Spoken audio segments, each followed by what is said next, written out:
Hello there everyone. Today I want to talk to you about heaven, hell and tobacco. And it might seem a strange film title, and as it goes on it will all become quite clear. Tobacco has had a very strange relationship with the Western world since it was first brought here from the New World some hundreds of years ago. And in fact, actually, what immediately happened set the scene for the way things have turned out to be today.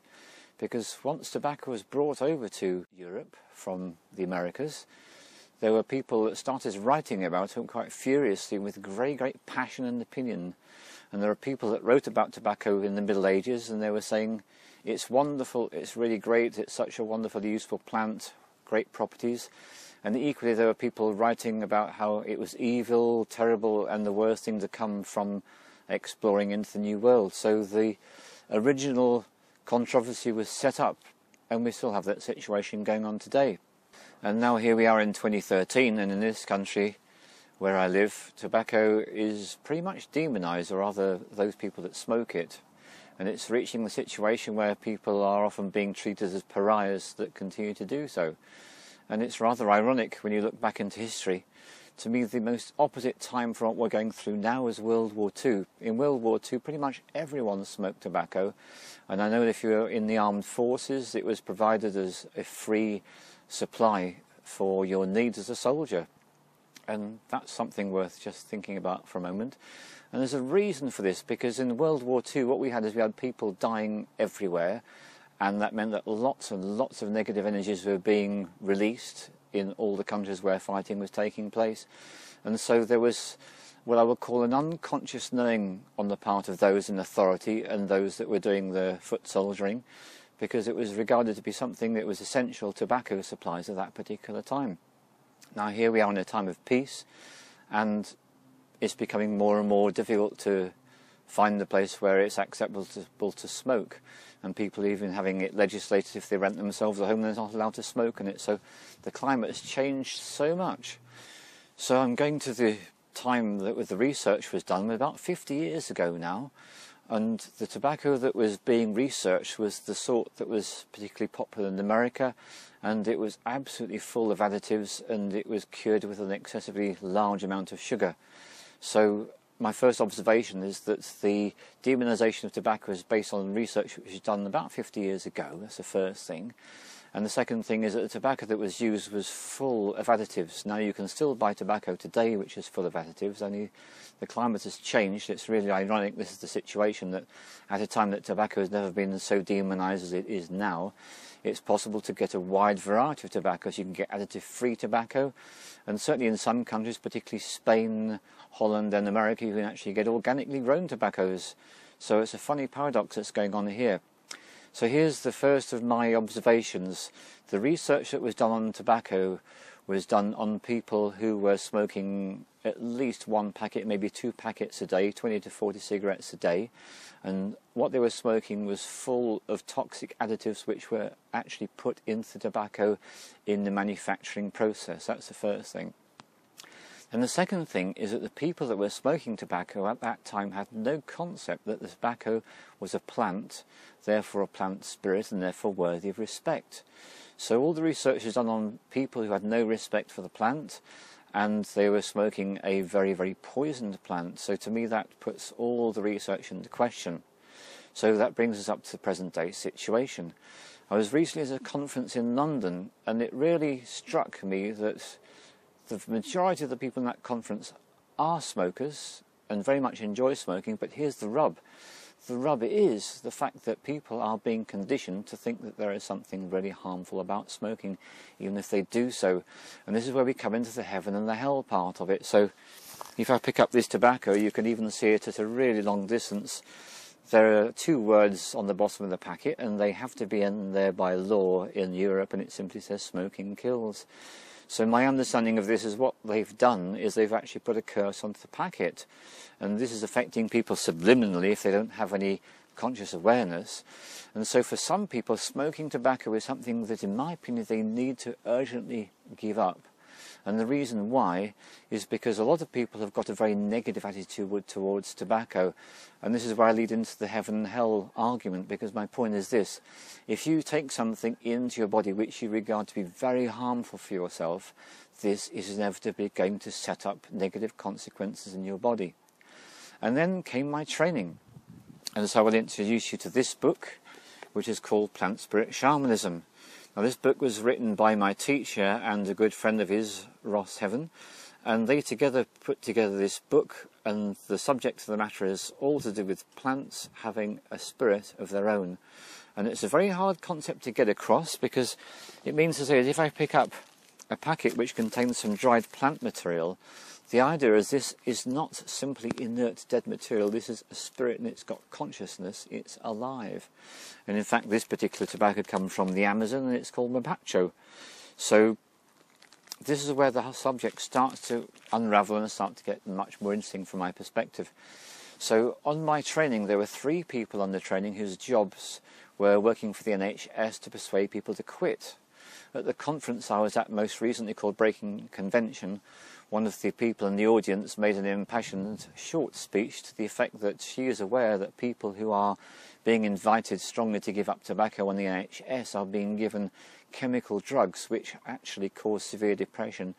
So severe people are actually taking their own lives. So here's a really ironic situation, that the plant, which historically has been a very friendly plant to humanity, has been so demonized, and through the use of curse words such as on the packets, through active programs to encourage and really stamp out the practice of tobacco smoking, you've got a whole culture of people who feel very negatively towards something they're doing.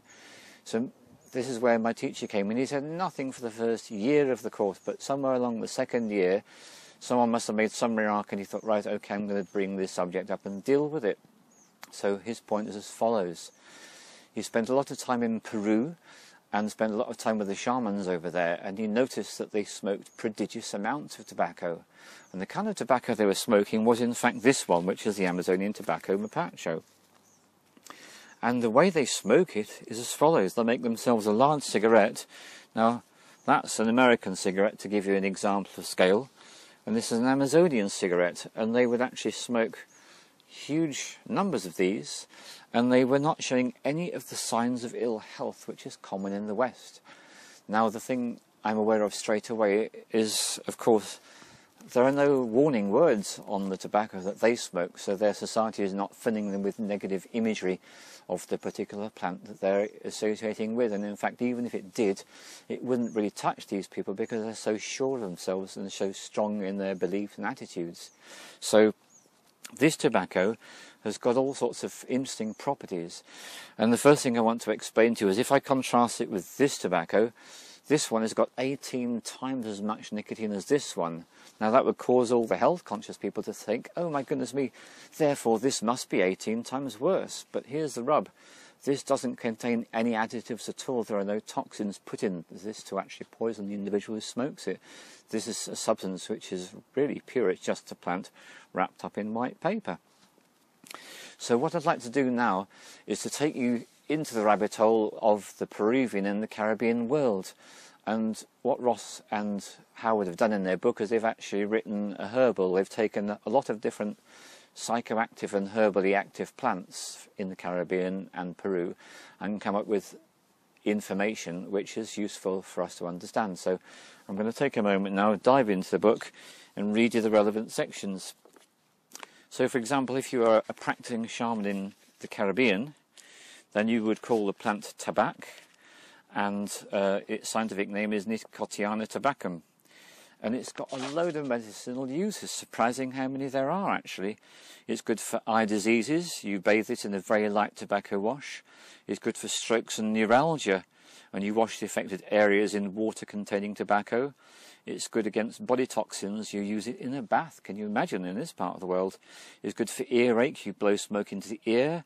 It's good against head lice. You pour a strong infusion in hot water poured over the head. It's good against worms in animals. You simply feed the tobacco to them. And it's an insecticide, and you can sprinkle it around plants also to prevent slugs. So these are medicinal uses. And then it's got what are called magical attributes. It's used in the Caribbean for spirit offerings, for purification, and it encourages spirit presence and communion. So there's a lot of information there in that particular culture which flies in the face of what we are taught in the West. And then I go on to the Peruvian herbal, and here it's called tobacco, and in fact the one Nicotiana tabacum is the more common variety. This one is actually Nicotiana rustica, as I said earlier, 18 times as much nicotine in it. And this is what they say. They say the medicinal uses are for migraine, for nausea, and against insect bites, and as an insect repellent. And the magical attributes are very particular. They regard it to be a plant teacher. It's for spiritual protection, for self-knowledge. It balances the energy, and it teaches how to heal. And I want to give thanks to my son because he was the first one that drew my attention to the fact that the easiest way to understand the action of tobacco on the consciousness is it helps you to adjust to circumstances. And adjusting to circumstances relates very much to balancing the energy.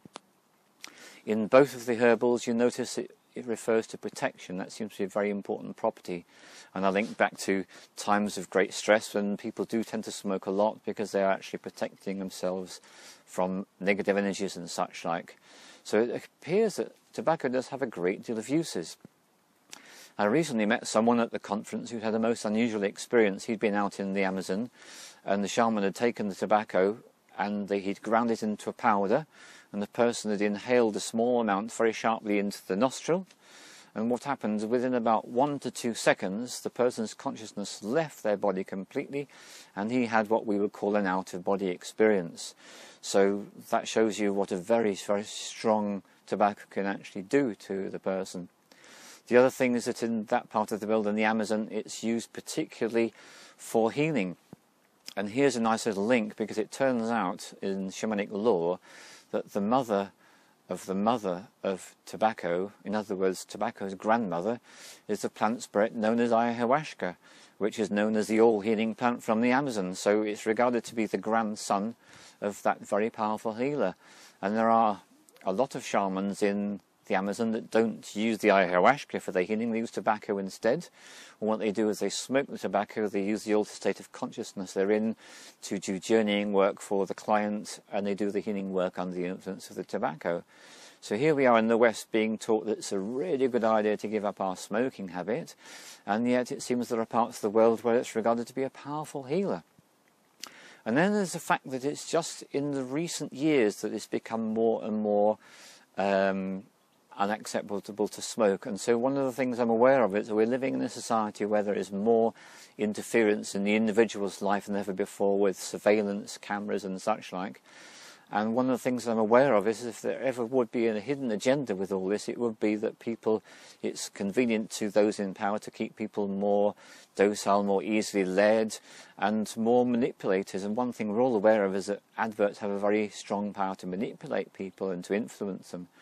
And so I can now see that tobacco smoking, if you actually eradicate that, that's going to make people more susceptible. So a very good way to protect yourself from modern influences in society is to keep on smoking. But here comes my really important point, because it's the heaven or hell aspect. Every moment in our lives, forget about tobacco smoking completely now, every moment in our lives presents us with new experiences. And when an experience comes along, we have the choice about how we respond to it.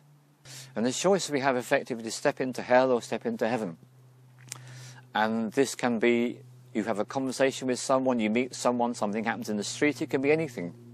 And that can trigger something in you, and that can cause you to go into a very negative space of mind, or contrary, it can cause you to go into a very positive, uplifted space of mind. So what I'm aware of is that life is constantly presenting us with situations where our energy levels can literally drop, plummet, and our vibration can lower, or conversely we can, by the same stimulus, actually cause our energy levels to rise and our level of vibration to increase to more of a heavenly-like state.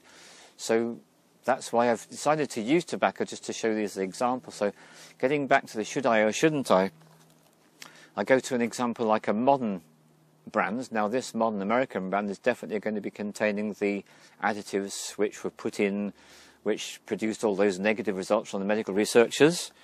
This is an alternative. This one is additive free, So if you're smoking this one, there are none of those additives. You literally got just the tobacco plant on its own.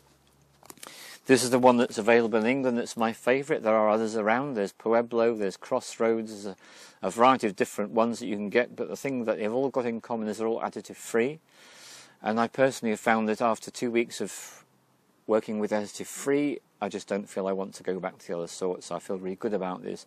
So from my perspective, the important thing about if you choose to smoke, make sure that you're comfortable and you feel right about what you choose to smoke, and that you've got a positive attitude towards it, because that can overcome any labels that you might see on the packet.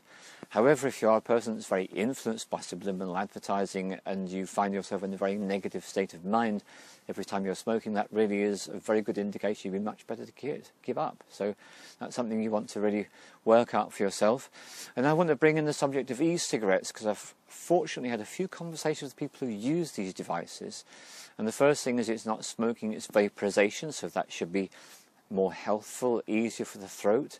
And yet what people tell me who use these devices, that because they don't actually go out like a cigarette does after a few minutes, you can just use the device and use it and use it and use it. It's very, very easy apparently to get into a situation where you end up using more and more and more, end up completely out of control. Whereas if you've actually got something that's on fire on the other end of your hand, you have much more of a sense of mindfulness about it. And this brings in the other issue, which is just a personal one for me, that for me, one of the pleasures about smoking is to actually have a communion, not just with the spirit of the plant, but with the spirit of the element of fire, which I feel a strong affinity for as well. So that's another virtue as far as I'm concerned too. So here are my two main points. Tobacco, it's a personal choice. Make sure that if you smoke, you have positive feelings about it. And one of the easiest ways to do this is to realise it's a plant spirit. It's got a consciousness and an awareness. And like most plants, it has a desire to help us. And protection and teaching how to heal seem to be the aggregate experiences from the New World. So it's useful to be aware of. And if you feel like it's not for you, then for goodness sake, do give up. But if you do give up, please don't fall down into the trap of taking some of the noxious drugs which are available, particularly on the NHS, which could cause severe depression and worse, apparently. And I do have the pleasure of listening to someone at the conference on Breaking Convention last weekend, where they were talking about other much more natural methods that people can use if they do want to give up tobacco as a plant of choice. So what I'm going to do now is I'm going to show you how to make a vortex, and this is in a sense by popular request, because one of the people that came to my retreat said, I'd like it if you would show me actually exactly how you do it. So this is what you do. So the first thing I do, I get a small piece of cardboard like this, and I fold it in a very particular way. So I fold it over on one edge like that, I then turn it over, and I then fold it back on itself like that to produce that kind of a shape. And that's actually got some significance, you find everything does. And then I get my papers, and my preference at the moment is this, which is called a licorice paper, and I have a conventional paper. And the first part about this process, it's rather like origami. So I'll join the two together in a completely orthodox manner. But then the bit that makes it different is I then take a pair of scissors and I trim it to create a shape like this. So I've lost the rectangular shape completely, and that's the most important part of the process, because this is going to enable me to roll what will be a vortex. The next thing I do is I just make a couple of folds so I can contain the materials which are going to go into it. And I put the little card cylinder at the end there.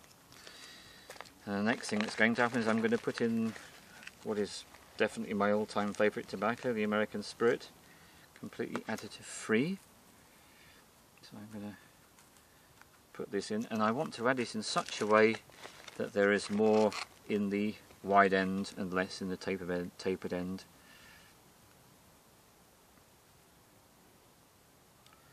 Which is going to work out pretty much like this. And then I'm going to do something which is something new for you. I'm going to use the Amazonian tobacco, which is called Mapacho. And remember, this is 18 times as strong as the conventional. And I'm going to sprinkle some of this Mapacho into the American Spirit, like that. That's it. So I then want to take up the two upraised edges into my fingers like so,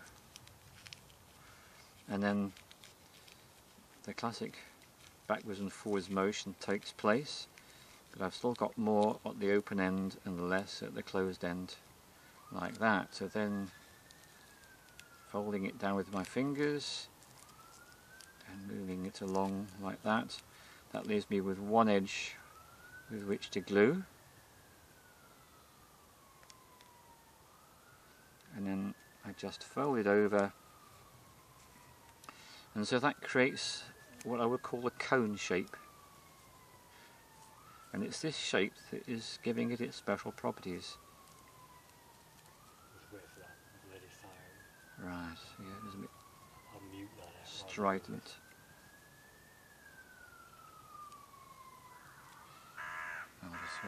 Ah, it stopped right, okay. Just trim the end.